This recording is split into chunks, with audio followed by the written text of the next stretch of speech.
আসসালামু আলাইকুম friends, welcome to my channel Pinki kitchen. আজ পিঙ্কি কিচেনে বানবে দেখুন 2 কিলো খাসির মাংসের বা 2 কিলো মাটন স্টু। 2 কিলো খাসির মাংসের স্টু বানবে। দেখুন সাধারণত আমি যেভাবে সবাই বানায় ওইভাবে বানাবো না, একটু আলাদাভাবে বানাবো। আপনারা লক্ষ্য করবেন, আমি যেভাবে বানাবো ওইভাবে আপনারাও বানাবেন। আসুন স্টার্ট করি। দেখুন 2 কিলো খাসির মাংসের স্টু বানাবার জন্য একটু তেল লাগবে। মাংসকে ভালো করে ধুয়ে রাখা ছিল, আগে জল ঝরতে বা পানি ঝরতে দিয়েছিলাম। এবার হাঁড়ি বসিয়ে দিয়েছি, একটা বড় মতো হাঁড়ি নিয়েছি, তাতে একটু তেলটা বেশি লেগেছে, 1 থেকে 150 গ্রাম তেল দিয়েছি।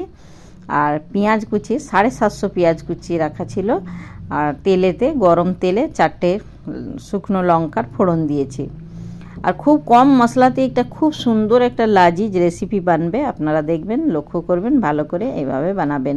আমি যেভাবে বানাচ্ছি এভাবে আপনারাও বানাবেন, বানিয়ে খেয়ে দেখবেন। ভালো নিশ্চয়ই লাগবে আশা করি। আর ভালো লাগলে লাইক করবেন, শেয়ার করবেন, কমেন্টস করে জানাবেন কেমন লাগলো। আর চ্যানেলটিকে সাবস্ক্রাইব করবেন।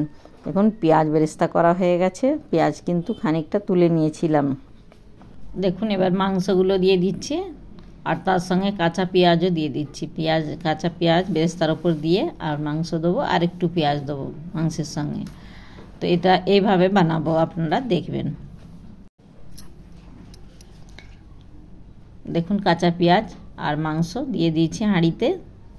এবার ভালো করে একটু কষবো পেঁয়াজের সঙ্গে, ভালো করে বেরেস্তা পেঁয়াজ এবং কাঁচা পেঁয়াজ সব একসঙ্গে মাংস ভালো করে কষে নেবো। একটু মাংসের রঙটা চেঞ্জ হবে, তারপরে দিয়ে দেবো আদা রসুন পেস্ট বা গরম মশলা, এগুলো সবই দিয়ে দেবো। তবে খুব আমি মশলা এতে দেবো না, একটু হালকা কম মশলাতেই খুব সুন্দরভাবে বানাবো, দেখবেন খুব ভালো লাগবে। আপনাদের বাড়িতে গেস্ট আসলে এভাবে বানিয়ে খাওয়াবেন, খুব নাম করবে, দেখবেন ওনাদের খুব ভালো লাগবে। দেখুন কষা করছি, একটু কষা করে নেবো ভালো করে, খুন্তি দিয়ে বেশ ভালো করে কষা করছি। আপনারা যদি আরও বেশি স্পাইসি খেতে চান তো আরও লঙ্কা দিতে পারেন, কিন্তু আমি 4টেই দিয়েছি।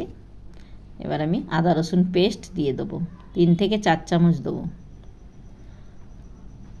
2 কিলো মাংস আছে তো তাই একটু লাগবে, 3 থেকে 4 চামচ আদা রসুন পেস্ট দেবো। এগুলো দিয়ে একটু ভালো করে কষা করব, খুন্তি দিয়ে ভালো করে নাড়াবো, ভাজা ভাজা করব। দেখুন এটা একটু কিন্তু সময় লাগবে, এটা খাসির মাংস, আর যেহেতু 2 কিলো আছে আর একটু বেশি সময় লাগবে। খাসির মাংসে একটু গন্ধ বেশিই থাকে, একটু খুব দেরিতে কষতে হবে, মানে অনেক দেরি পর্যন্ত। দেখুন তেজপাতা দিয়েছি, আর দিয়ে দেবো 6 থেকে 8টা ছোটো এলাচ আর 4টে ডালচিনির টুকরো। বেশি মশলা দেবো না, এগুলো দিয়ে আমি বানাবো। এরপরে মিট মশলা দেবো, দিয়ে দেবো মিট মশলা। আপনাদের কাছে যেটা থাকবে সেটাই দেবেন, আমার কাছে যেটা ছিল আমি দিচ্ছি। 1 থেকে 1.5 চামচ মিট মশলা দিলাম। এটা দিয়েও ভালো করে কষাবো। আর দেবো ধনের গুঁড়ো এবং জিরের গুঁড়ো, কষাতে কষাতেই দিয়ে দেবো ধনে জিরের গুঁড়ো, লবণ স্বাদ মতো। আপনারাও লবণ স্বাদ মতোই দেবেন। ধনে গুঁড়ো দিয়েছি, লবণ দিয়েছি, এখন জিরে গুঁড়ো দিইনি, একটু কষিয়ে নেবো, তারপরে জিরে গুঁড়ো দেবো। এখনই যা গন্ধ ছেড়েছে দেখুন, খুব ভালো লাগছে। আর কষা দেখুন আমি প্রায় 10 মিনিট কষেছি, আর কি সুন্দর একটা রং এসেছে দেখুন। এবার জিরের গুঁড়ো দিয়ে দেবো 1 চামচ, আর একটু কষাবো। দেখুন কালারটা খালি কত সুন্দর এসেছে। সম্পূর্ণ কষিয়ে নিয়ে তবে আমি কুকারে সিটি মারবো। আর সিটি মারার পরে কিন্তু আমি আর কষাবো না, গন্ধও ছেড়েছে খুব সুন্দর একটা, আর মাংস থেকে তেল সেপারেট হয়ে গেছে। এবার আমি এখানে শুকনো লঙ্কার গুঁড়ো দেবো। শুকনো লঙ্কার গুঁড়ো 2 চামচ দিয়েছি, একটু স্পাইসি বানবে, মাংসটা 2 কিলো আছে তো।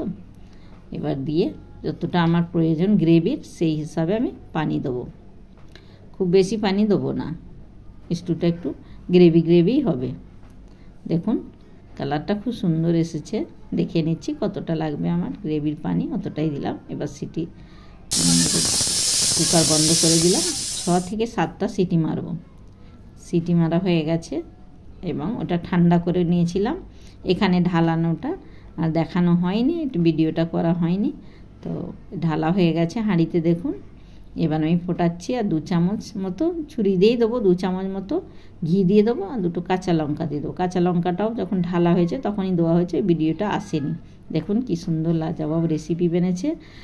হয়ে গেছে আমার রেসিপি রেডি, স্টু, খাসির মাংসের স্টু রেডি হয়ে গেছে। এবার এটা আপনারা ভাতের সঙ্গে বা পরোটার সঙ্গে যে কোনো নানের সঙ্গে যে কোনোভাবে লুচির সঙ্গে খেতে পারেন, খুব ভালো লাগবে। আমি এবার এটা সার্ভ করব, পরোটার সঙ্গে সার্ভ করব গরম গরম। দেখুন লাচ্ছা পরোটার সঙ্গে ফুলো ফুলো লাচ্ছা পরোটা বানানো হয়েছে, এটা আমি দেখাচ্ছি না, কিন্তু এটার সঙ্গে সার্ভ করব।